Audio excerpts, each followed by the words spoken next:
چې مور وي په دې خاوره زیږولی چې په هر ژبه ګویا وي افغان دی.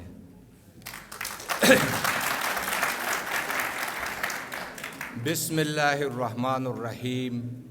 قدرمنو مشرانو ځوانانو ورونو او خویندو السلام علیکم ورحمت الله وبرکاته.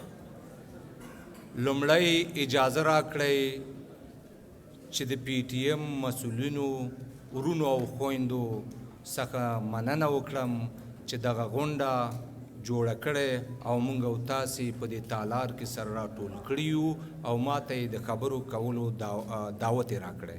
هغه په دې اساس چې د وخت مشکلات دي مشرانو خبرې وکړي، لیوال صاحب د جرګې په اساس خبرې وکړي، شیرزاد صاحب د افغانستان د معاصر تاریخ په اساس خبرې وکړي. دیو هغه درندې خبرې وکړي چې د دیو نه بعضې نقطې موږ ځان سره نوټ کړي او ټولو ورونو او خویندو څخه جدي تقاضا کوم چې دغسې مشرانو ته د دیو ویناو ته موږ ډېر ژور غوږ ونیسو. هغه په دې اساس چې دغه مشران دي د دیو خبرې موږ ته نقل کیږي، بیا موږ او تاسې ځوانان یو چې راتلونکي نسلونو دپاره د افغانستان دغه درندې خبرې ور انتقالو.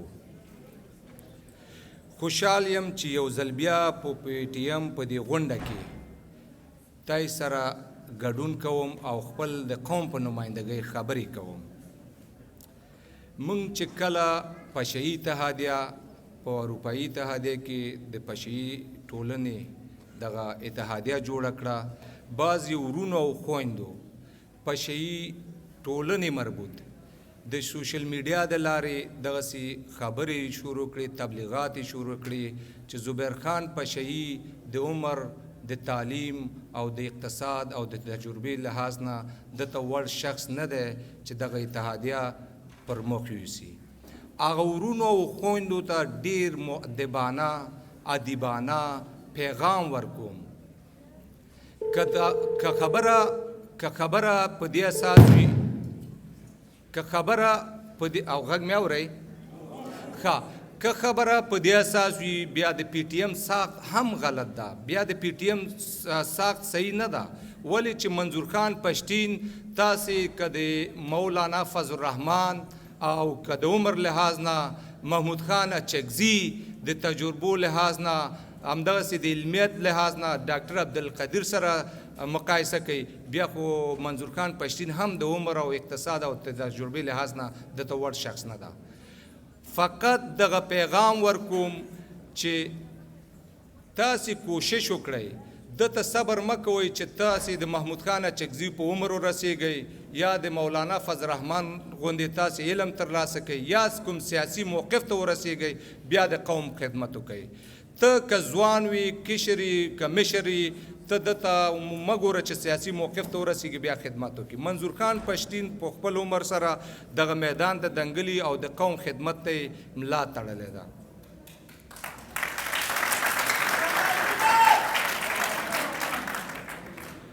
بیا په غونډه کې ټول ورونو څخه جدي تقاضا کوم چې دلته پشهیي ځوانان ډېر په غټ تعداد سره راغلي دي، په چکچکو ولولیو نازوئ.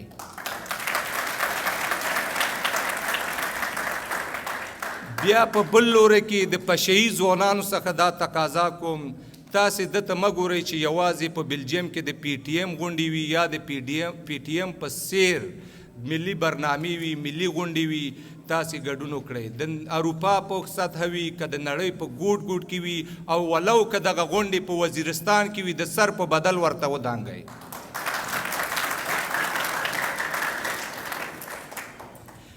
زه ټول ورونو ته پیغام ورکوم کله چې تاسې قوم ته خدمت وکړئ، وطن ته، خاورې ته وفادار اوسئ، په هغه وخت کې ته د هغه قوم جنرال می، انجینر می، اتل می او غازی می.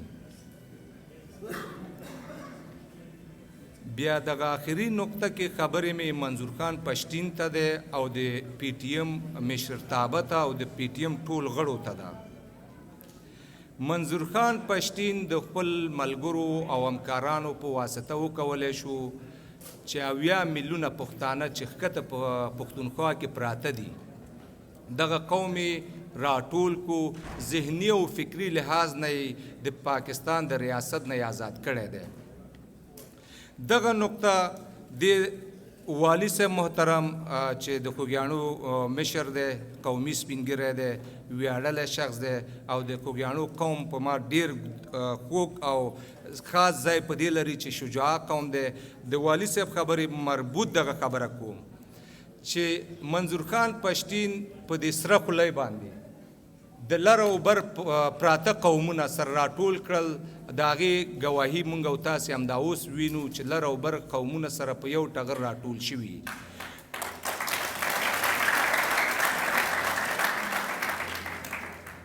لر او بر پښتانه په دې ټغر راټول شوي.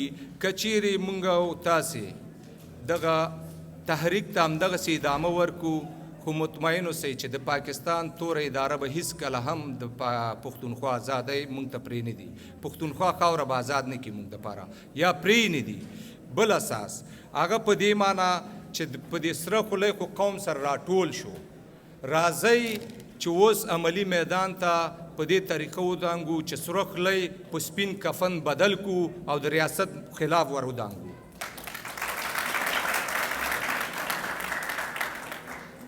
او زه د پشهیي قوم په نمایندګۍ یا د یو افغان په صفت، د یو افغان ځوان په صفت زه د پی ټي ایم غړو ته دا تعهد ورکوم چې ژوندی یم، زه مالی جاني سر په بدل کې دغه میدان کې له تاسې سره ولاړ یم. که اولاد مې ځي، که ځان مې ځي او که دولت او دارایي مې هر څه د تاسې نه قربان ده.